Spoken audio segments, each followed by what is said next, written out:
In the year 1858, in a small town in southern France called Lourdes, God chose to reveal his tenderness through the humility of a young girl. Her name was Bernadette Soubirous, 14 years old, poor, asthmatic, barely educated, and unnoticed by the world. Yet it was to her that the Blessed Virgin Mary appeared in what would become one of the most significant Marian apparitions in the history of the Catholic Church. Bernadette lived with her family in a damp, one-room dwelling that had once served as a jail cell. They struggled greatly. Her father, a miller, had lost his business. Her mother worked wherever she could. The family knew hunger, sickness, and humiliation, but they also possessed a quiet and simple faith. On the morning of February 11th, 1858, Bernadette went with her sister Toinette and a friend named Jean to gather firewood along the River Gave. As they walked, they approached a rocky grotto known as Massa Biel, an ugly, abandoned place used as a dump. There was nothing beautiful about it, nothing inviting, nothing that would prepare anyone for what would happen there. Bernadette lingered behind the other girls, hesitant to cross the cold water because of her fragile health. As she removed her shoes and stockings, she heard a sudden rustling, a sound like a gentle wind. She looked around. The trees were still. The air was quiet. The sound came again, and then she lifted her eyes toward the grotto. There, in a small niche above the opening, she saw a lady. The lady was young and beautiful, dressed in white with a blue sash around her waist. A rosary hung from her right arm.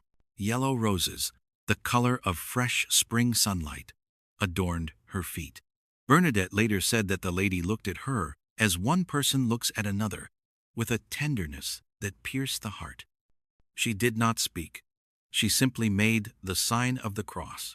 Bernadette felt drawn to pray. She tried to lift her hand to make the sign of the cross as well, but found she could not. Her arm felt too heavy. Only when the lady again traced the sacred gesture did Bernadette finally gain the strength to do the same. Fear left her. Peace flooded her soul. She knelt and prayed the rosary. The lady let her beads slip through her fingers, but did not pray aloud. When the rosary ended, the lady vanished. Bernadette did not lie about what she saw. She did not embellish. She calmly told her sister, "I saw something. A lady." Word spread. Her parents were distressed. Many mocked her. But she remained firm. She had seen what she had seen. 3 days later, on February 14th, she returned to the grotto. Again the lady appeared. Again the rosary was prayed. Again the lady's presence filled the cold air with a peace beyond earthly explanation.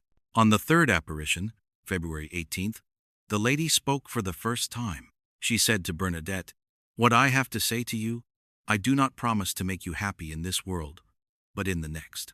These were not the words of fantasy or illusion. They were simple, serious, deeply Christian.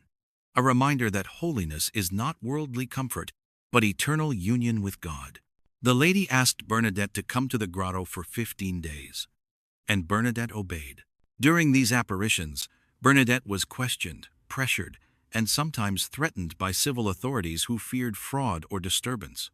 Yet, she remained calm. Her story never changed. The lady, she explained, appeared to her as real as you see me now. In one of the apparitions, the lady gave Bernadette a message of penance. "Penance, penance, penance," she said.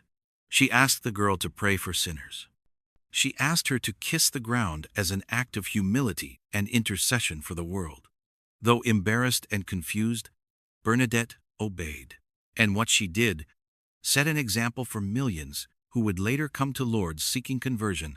Another day, the lady directed Bernadette to a spot inside the grotto. She told her to drink from the spring, but there was no spring, only dirt. Bernadette began to dig with her hands. Mud and grime coated her fingers. People watching murmured that she was insane, but she persisted. She dug, and water began to rise. Slowly at first, then with greater clarity.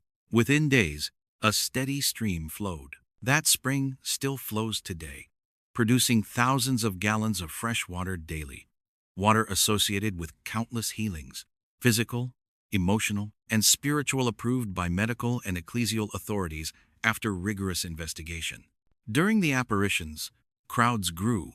People flocked to the grotto, rich and poor, believers and skeptics. They watched Bernadette's simplicity, her humility, her prayer.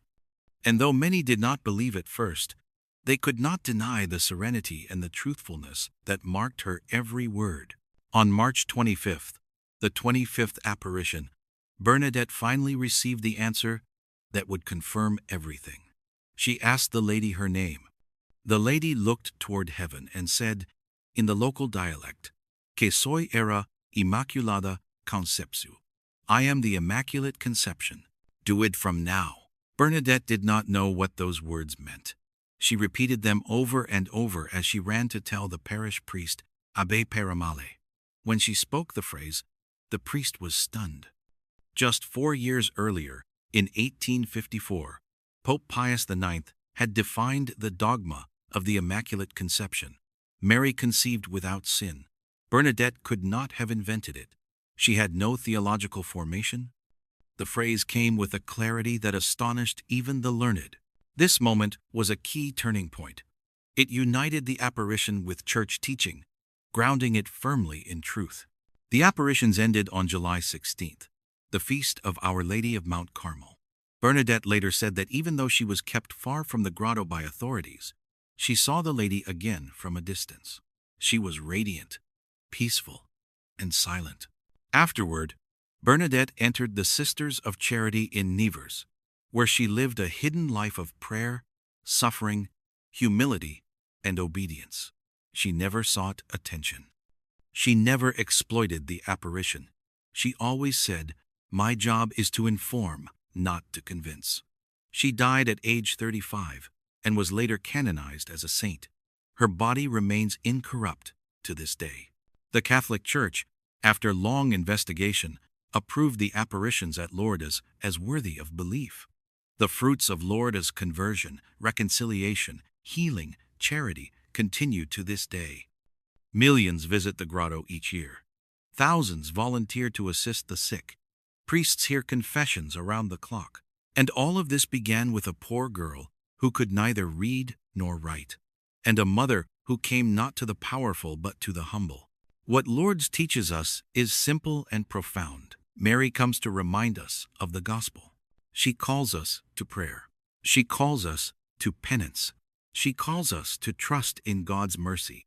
She comes not to add to Christ, but to draw us to Him. And she comes as a mother, gentle, patient, and full of love.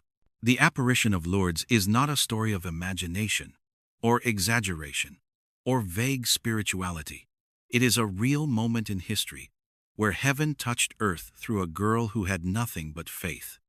It stands as one of the clearest reminders that God uses the small, the poor, and the simple to reveal His glory. And so, when we speak of Mary our Mother, we stand within a truth witnessed by the Church, confirmed by countless conversions, and shining through generations of pilgrims.